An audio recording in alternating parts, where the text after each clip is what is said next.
Look now at the evolving threats to the homeland. We begin this morning with the chairman of the Senate Intelligence Committee, Mark Warner of Virginia. Good morning to you, Senator. You know, 9/11 introduced to many Americans for the very first time this sense of vulnerability at home, and it launched the global war on terror. I wonder how vulnerable you think America is now. Are we paying enough attention to the Middle East and to Afghanistan? Well, Margaret, I remember, as most Americans do, where they were on 9/11. I was in the middle of a political campaign, and suddenly the differences with my opponent seemed very small in comparison. And our country came together. And in many ways, we defeated the terrorists because of the resilience of the American public, because of our intelligence community. And we are safer, better prepared. The stunning thing to me is here we are 20 years later, and the attack on the symbol of our democracy was not coming from terrorists, but it came from literally insurgents attacking the Capitol on January 6th. So I believe we are stronger. I believe our intelligence community has performed remarkably. I think the threat of terror has diminished. I think we still have new challenges in terms of state challenges, Russia, and longer term, a technology competition with China. But I do worry about some of the activity in this country where the election deniers, the insurgency that took place on January 6th, that is something I hope we could see that same kind of unity of spirit.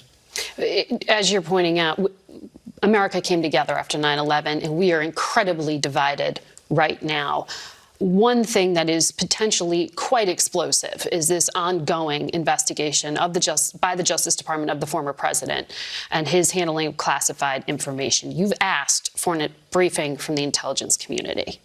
Given how sensitive this is, why should anything be shared with Congress, given that this is an ongoing investigation? Because as the chairman of the Intelligence Committee, and I'm very proud of our committee, we're the last functioning bipartisan committee, I believe, in the whole Congress. The vice chairman and I have asked for a briefing of the damages that could have arisen from mishandling of this information. And I believe it's our congressional duty to have that oversight. Remember, what's at stake here is the fact that if some of these documents involved human intelligence and that information got out, people will die. If there were penetration of our signals intelligence, literally years of work could be destroyed. We talk about the enormous advances our intelligence community has made helping our Ukrainian friends. That comes about because we share intelligence. If there's intelligence that has been shared with us by allies and that is mishandled, all of that could be in jeopardy. Now, we don't know what's in those documents, but I think it is incumbent. As soon as we get approval, let me be clear, as soon as we get approval, my understanding is there is some question because of the special master appointment by the judge in Florida, whether they can brief at this point. We need clarification on that from that judge as quickly as possible, because it is essential that the Intelligence Committee leadership, at least, gets a briefing of the damage assessment.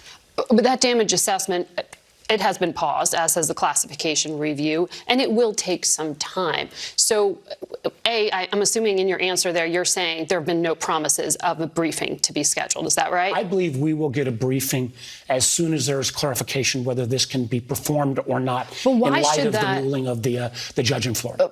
Why should that happen? Because I want to get to something you said, which was the last bipartisan committee.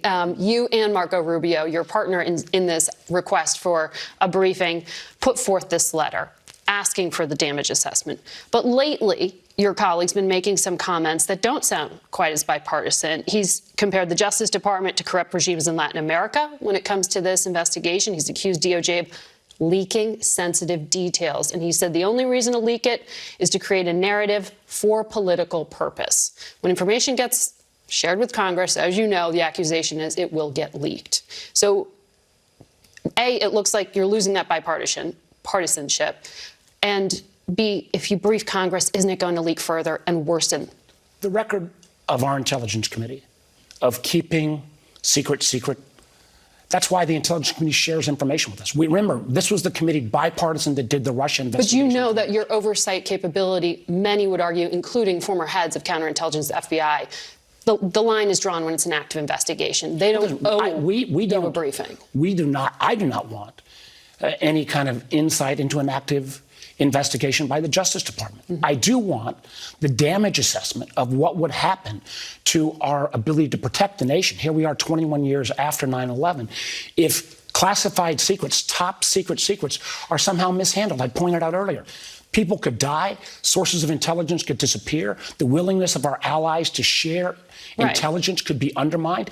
And I think we need that assessment to make sure if on a which you will ongoing, get, but I think we but need it's it going to take sooner some than time. later. I think we need it sooner than later. But to that point, because it's so sensitive, because the country is so divided, because you already have in many ways a target being put on the back of law enforcement, isn't it more important to get it right, to be deliberate, and not to be fast here? I want the details just as much as you do. I do not think we should have, as the Intelligence Committee, a briefing on the ongoing investigation. What our responsibility is to assess whether there's been damage done to our intelligence collection and maintenance of secrets capacity. That isn't a damage assessment that, frankly, even the judge in Florida has said can continue. Before November? Listen, once we get clarification from the judge in Florida, and again, I don't think we can cherry pick what part of the legal system we like or dislike. I have trust in our legal system. I may not agree with the decision of the judge in Florida, but I respect our Department of Justice. I respect the FBI. I think they are trying under extraordinarily difficult circumstances to get it right, and we owe them the benefit of the doubt. Senator, thank you for coming on. And I know we're going to continue to track this and any potential impact to national security. Thank you, Margaret.